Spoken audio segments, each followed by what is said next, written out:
Welcome to your family and friends. Today I want to talk with you on the subject of backsliding. Aren't you shocked? Backsliding. Why are you talking about it? The word backslide actually means to slip away or to give up your original stance. The Bible says a lot about backsliding and why people backslide. Nobody is immune to it. Everybody faces that situation. So it's a choice that one has to make. Jesus in the Garden of Gethsemane had a choice whether he was going to drink from the cup of the Father. And from his humanity he cried out, "If it be your will, please take it away from me." But then he says, "Not my will, but let thy will be done." So listen, he faces a moment, but he surrenders to the will of God the Father.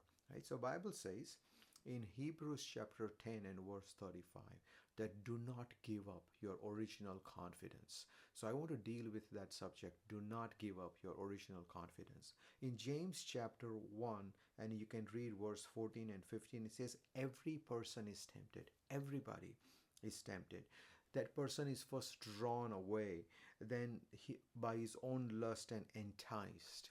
Okay, so first is the temptation, then you are beginning to it draws you to it, then you are beginning to get enticed, and then when the seed has been planted, it germinates and results in bad things. That's what really happened to Eve in the Garden of Eden.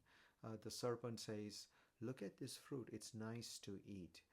When she came close, she says, "Well, why don't you eat it? God doesn't want you to eat of this fruit because he doesn't want you to be like him." You see, these are the kind of voices that you and I will deal with in our life, and we have to be wise, full of God's word and wisdom.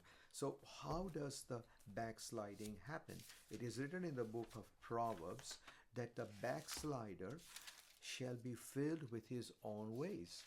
Right? So if I'm going to be backsliding, it is found in Proverbs 14:14. Very easy to remember. 14:14. A backslider in the heart is filled with his or her own ways. So backsliding starts in the heart. But I want to conclude with this wonderful verse I read this morning from the book of Hosea chapter 14 and verse 5. God says, "I will heal their backsliding and I will love them freely." If you think you have slipped away, God's calling you back. He loves you freely. He loves you so much that he gave his only begotten Son. So don't fall away. Don't give up your faith. Don't give up your confidence. Stand fast because the Lord is on your side.